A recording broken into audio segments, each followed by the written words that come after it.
Hello and welcome to my channel. If you're new here, my name's Nikki and I make these videos. In today's video, we're talking week 2 of Inktober. As a quick little reminder, if you are interested in seeing more of my art, please check me out on Instagram at Nikkita Pullen and be sure to give me a follow. All love and support is very much appreciated. So with that, let's go ahead and jump right into day 8. I went ahead and took inspiration from my most used reference place, aka Pinterest, and that was for the outfit. Once I narrowed down the outfit, I decided to give it just a little bit of twist, made a few minor alterations, and then I started building a character on the simple silhouette that I had created. I really liked the half and half look that I had created on the outfit, so I decided to pull that into the hair. For most of last year, I wore a half and half hairstyle, so I went ahead and brought that look not only into the outfit, but into the hair as well. The next major notable thing would be the blushing of the skin. I take heavy reference from Drawing with Waffles, or Ren from Drawing with Waffles. She is by far my favorite artist, and I am so inspired by her art. I honestly didn't even notice that I was getting it from her until I happened to be watching one of her videos as I was working on a piece of my own. And I looked up to see her blushing the skin on one of her drawings, and I was doing the same to mine. And just in case you guys are interested, I will link her down in the description box below in case you are interested. She has the most amazing personality and I absolutely love her art. Anyways, I do sometimes add more blushing or less, just dependent on my own personal developing style. But at the base, I do believe that I picked up this blushing style from her, and then I've of course just kind of adapted it to my own personal style. Okay, on to day 9. This day I was feeling so creative.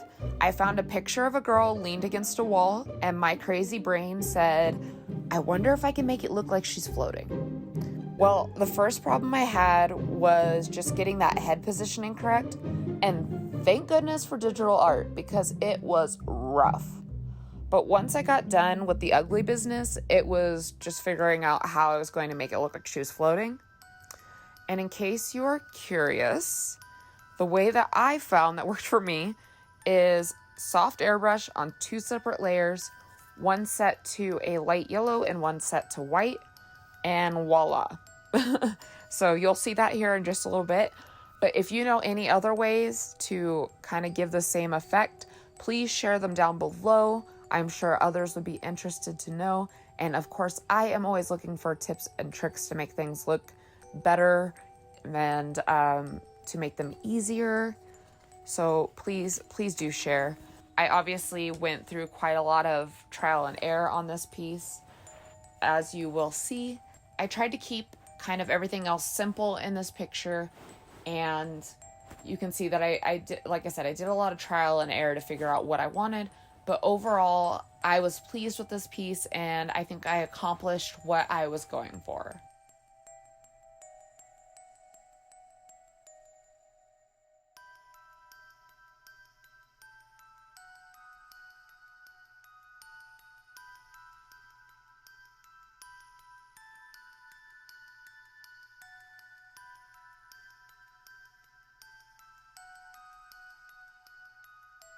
Day 10, we are getting a little sassy with this one. I initially sketched this in my sketchbook, and I can say that it's one of my weakest sketches. Thankfully, good old Procreate to the rescue. I used my tablet to make changes to the initial sketch without losing the parts of my sketch that I liked.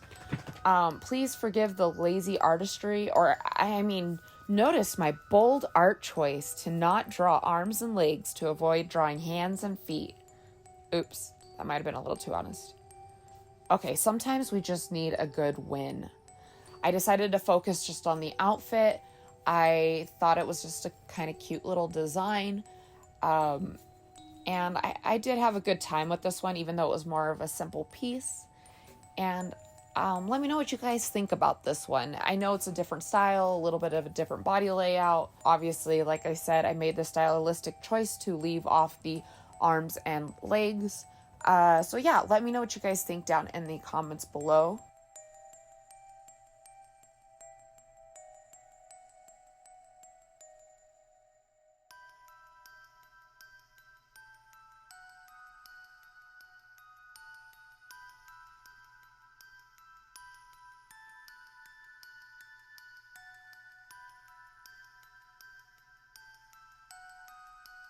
Okay, day 11 is kind of a part 2. It is my husband as a spoon.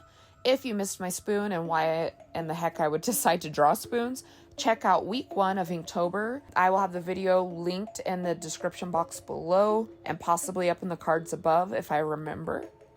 So anyways, this is my husband's spoon. It contains copper for his ginger beard, a copper inlay pattern for glasses, some circuitry pattern to represent his IT side, and the spoon contains a hole because it never fails. He will always drop something while eating. Sorry, babe, but it's true. Holes in our lips for both of us. Okay, so day 12 started more experimental. I decided to go a little bit towards the fantasy side. I wanted to give her some pointed ears, a lean yet curvy body, some tattoos, and of course to round it out, I wanted to give her some unusual skin tone, unusual hair, maybe lean towards something that you wouldn't see in my usual pieces. I wanted to try to really just dabble with something that I really was unfamiliar with. So I gave her an unusual purplish pink skin, gave her some minty hair, and a bit of that skin blushing that I like to use that, like I said, I had picked up from my favorite artist, Drawing with Waffles. Like I said, I am just a huge fan. I've just been so inspired by her art. Anyways, I really did like how this piece turned out. Yeah, I just really enjoyed it.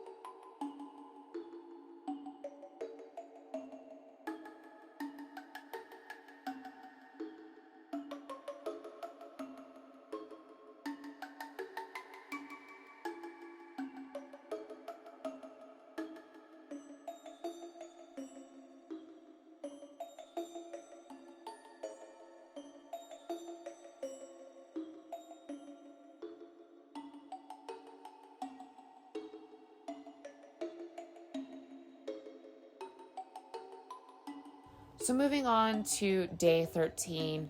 Day 13 went very well. Surprisingly, creating her body form and even creating her hair came pretty easily. Thanks to her pose, I was able to put off drawing hands for yet another day. And this gave me extra time to really play with my line art style and coloring, and for sure this is going to be one of my top pieces for the year, by far one of my favorites, and that's why I chose this piece to be featured on my thumbnail for the video. I really love the way the line art and style turned out for this piece. The coloring, just the way everything pops. It's one of my favorites this year by far. What do you guys think about this one? Do you like it? What would you change about it? Just, critique away. I would like to try to improve my art, so I am always looking for some honest feedback. And yeah, this piece, like I said, was honestly one of the easiest ones. Even though it took quite a bit of time, it came out so well.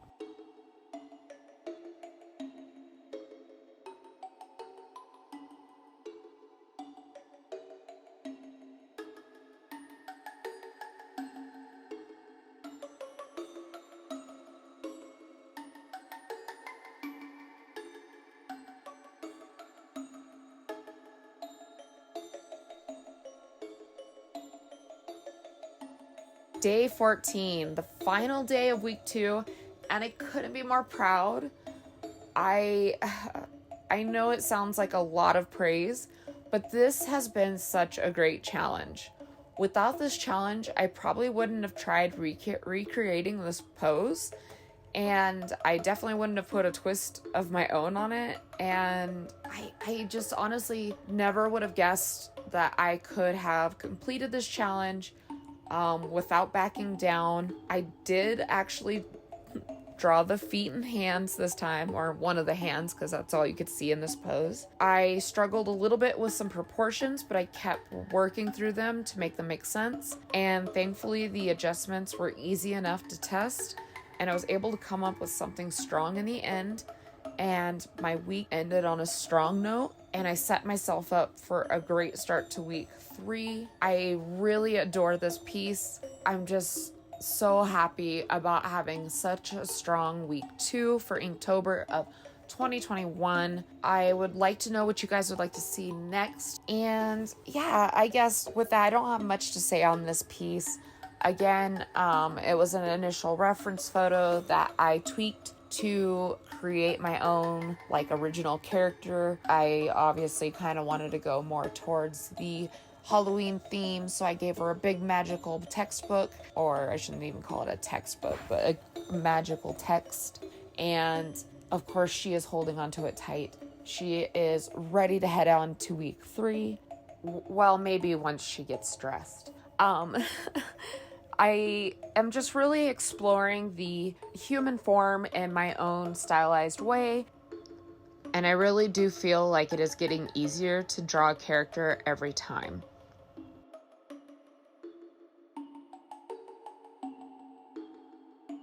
With that, I want to say thank you so much for watching. Don't forget to leave a like, comment, share if you liked this video, subscribe if you haven't already. Also, be sure to check us out over on Instagram at Nikkita Pullen. Thank you so very much for watching my week 2 of Inktober, and be sure that you check in for week 3 next week. And I will see you guys next time. Thank you so much for watching. Bye.